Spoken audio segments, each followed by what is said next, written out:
The BBC banned advertising from day one, giving us public broadcasting which was free from the market.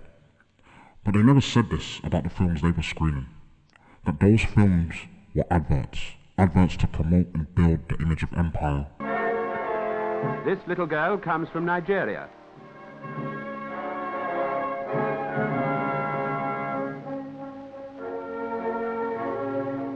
The King and Queen pay their promised visit to the exhibition. The Secretary of State for the Colonies, Mr. Creech Jones, was there to welcome them.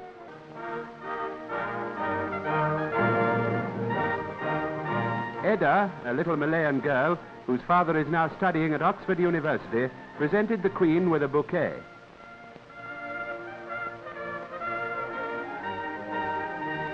The King's address was broadcast to the world. Most of those listening in the hall were men and women from the colonies, some of whom were later presented to their majesties. I'm going to prove it, because by the end of this video, you're going to see colonial documentary films in a completely new way. The Advertisement Grammar of colonial cinema is a pair of glasses that reveals the role of these films beyond history, the archives, and even propaganda. Basically, I don't think the word propaganda goes deep enough.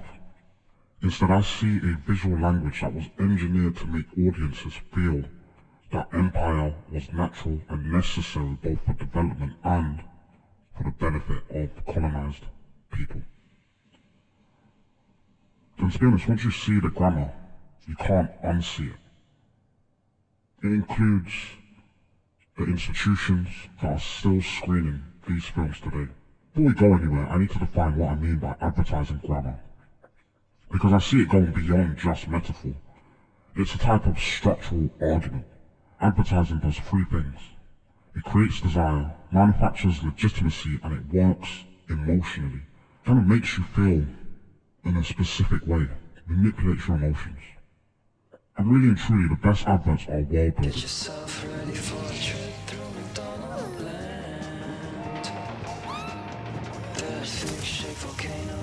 And if we go back to the BBC, they were founded on a formal ban on advertising. John Reith, its first Director General, saw broadcasting as a civilizing mission. That word civilizing is really important as well, because his model was super simple. It was about informing, educating, and entertaining the audience. Because public money, public goods, and no commercial interference were key values that kind of stemmed from the idea of inform, educate, and entertain.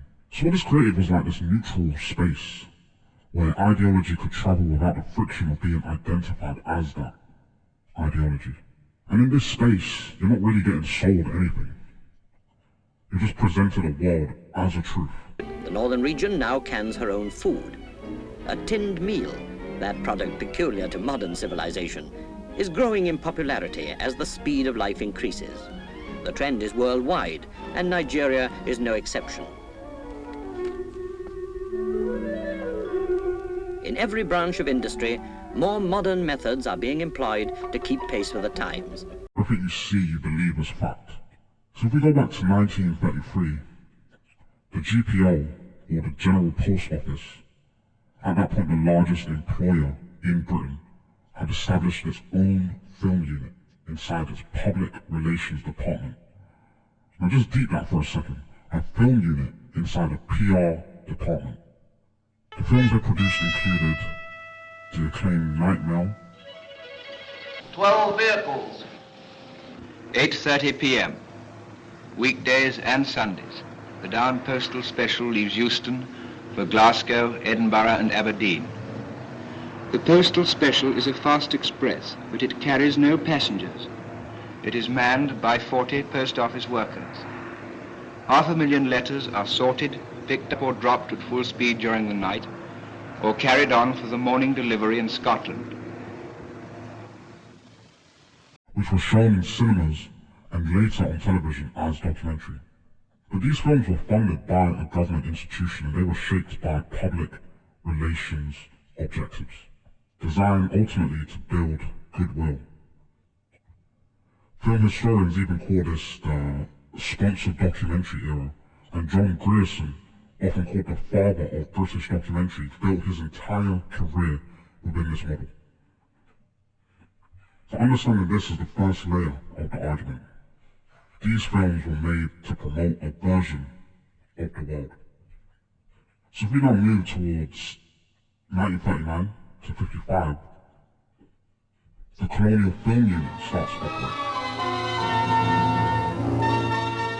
They operate directly out of the Colonial office's PR department, sharing the workforce and equipment with the GPO unit. And this is where you really start to see the advertising grammar, because the CFU produced films in two directions. They made films for colonial subjects to promote compliance, hygiene, loyalty to the crown, but they also made films that circulated back to Britain, where they packaged cases like Kenya, Nigeria, the Gold Coast even, for domestic audiences. And from this, particularly from Mr. English at home, the CFU had developed a formal rule for how these films were to be made. You know, they pushed this idea of slow tempo, simple compositions, minimal camera tricks, static, lengthy shots, and ultimately all in their own justification, like I'm literally quoting from their internal guidelines, where it says the general tempo must be slow, the content of any given scene must be very simple, and natives view all objects on the screen with equal interest. So when foregrounding the difference between the colonial audience, their supposed illiteracy, susceptibility, the CFU, and mainly the director William Seller, justified its own existence, but also the continuation of British imperial authority for a period of war and civil uprising. So the film grammar was the argument for the empire.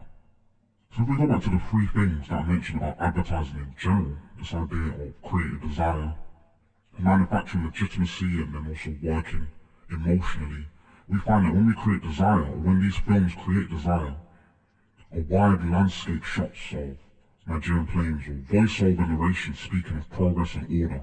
He and his family depend for everything on the money he gets for his beans. That's why he can't afford to be careless about drying. What we see is empire rendered as beautiful and really inevitable. So you're just shown a world which already exists. So you're made to feel as if it should have always been that. When we move into like manufacturer's legitimacy, the documentary form of observational or neutral lends credibility that a straightforward advert just can't do. So in this way, the camera isn't lying. Nothing you see is presented as if it were a trick. With these films then working into emotions, they kind of produce what we might call an affective concept, where a feeling of pride, reassurance, and righteousness is made present in the audience. So the British project in Africa, for example, is benevolent and necessary. You don't arrive at this conclusion, like you almost feel it in your body, it's like visceral. And in this sense, it is a form of advertising. Also, these films aren't even that old, like these films are from the 1930s and the 40s. It's true the empire is over, but then when we look at the BFI and their collection, you know, things like BFI Replay, we see that these films are still programmed today. Public screenings, with no real context as well or critical framing. In this space, the institutions actually become a form of showroom, and then the curation is sort of endorsement. Which is why my watermark, this is a British Empire advert, isn't supposed to be like a provocation. It's really like a label. Like the ambiguity of the word advertisement is the point. Is it propaganda? Yeah, of course it is. Is it a sponsored film? Yeah, hell yeah. Is it a type of nation branding before the term exists? Yes. Straight up. All of these things are true, but none of them are ultimately neutral. So at the start of the video, I told you about the BBC banning advertising from day one. This is still true, and not a single commercial ever ran on the BBC during that period.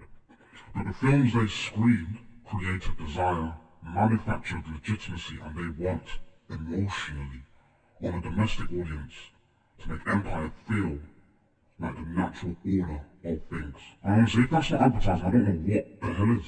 The archive is not the past. It is an ongoing broadcast, and we are still its audience.